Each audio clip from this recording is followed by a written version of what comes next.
Bugungi kunda yurtimizdagi ko'plab mahalliy qurilish kompaniyalari soha rivojiga o'z mahsulotlari bilan hissa qo'shib kelmoqda. Poytaxtimizning Sergeli tumanida faoliyat yuritayotgan yig'ma temir beton buyumlari va konstruksiyalar ishlab chiqarish korxonasi ham ana shunday faol manzillardan biri. Bizning korxonamiz 2019-yildan beri faoliyat yuritib boradi. 400 dan ziyod ishchilarni ish bilan ta'minlaganmiz. Hozirda korxonamiz O'rta Osiyo bo'yicha yig'ma beton mahsulotlarini yetkazib beradi. Qozog'iston, Qirg'iziston, o'zimizning qo'shni davlatlarga eksport xizmatlarini yo'lga qo'yganmiz. Chiqargan mahsulotlarimiz davlat standartiga to'liq javob beradi.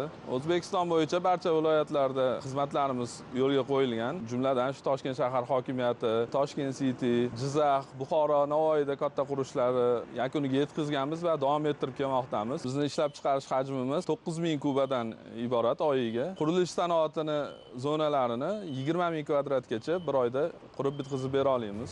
Qaysiki mamlakatda qurilish, bunyodkorlik jarayoni yuksalsa, o'z-o'zidan yangi ish o'rinlari ham ortadi. Bu esa o'sha yerda yashovchi aholi vakillarining bandligini ta'minlashga zamin yaratadi. Mazkur korxonada ham bu masalaga e'tibor qaratilib, ayniqsa yoshlarni ish bilan ta'minlash uchun sharoitlar yaratilgan.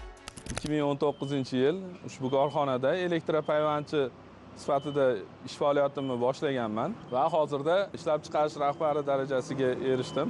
Bizning ishlab chiqargan mahsulotlarimizni sifatli chiqishi uchun o'zimiz ustimizda ishlashga katta e'tibor beramiz. Korxonamizda barcha yoshdagi ishchilarni ishga qabul qilganmiz, hammasini o'z yo'nalishi bo'yicha. Talabalar ham bizda ishlash imkoniyatiga ega, o'qishlariga ham sharoit yaratib berganmiz.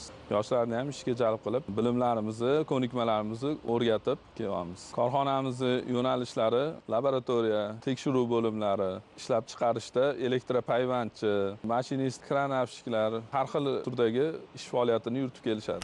Gap isboti bilan deganidek, biz ham tasvirga olish jarayoni davomida korxonadagi ishlab chiqarish imkoniyatlari hamda xodimlar uchun yaratilgan sharoitlar bilan tanishar ekanmiz. Ularning ba'zilari bilan suhbatlashdik. Tanishing, bu yigit yosh va umidli xodimlardan biri Zufar Hasanov.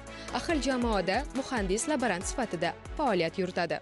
2023-yil Toshkent arxitektura qurilish universitetini tugatib, ish faoliyatimni shu laboratoriyada boshlaganman. Bizning laboratoriyada temir beton mahsulotlari ishlab chiqaruvchi zavodga kerak bo'ladigan barcha xizmatlar mavjud. Men bu korxonaga kelishimdan oldin universitetda olgan nazariy bilimlarim mavjud edi, lekin amaliyotdagi kamroq edi. Ishga kirganimdan keyin menda amaliy bilimlar yana ham oshdi. Bu yerdagi ustozlar bizga ta'lim berdi, shu amaliyot qanaqa bo'ladi, nazariy qanaqa bo'ladi, shularni farqini o'rgatishdi. Bu yerda shunaqa ishchilarning bilim darajasi muntazam ravishda tekshirib boriladi. 6 oy, 7 oy davomida imtihonlardan yuqori ball bilan o'tadigan bo'lsa, uning lavozimi, oylik ish haqi ko'tariladi. Va men ham shunaqa omadli xodimlardan bittasiman. Men bu korxonada ishlayotganimdan xursandman.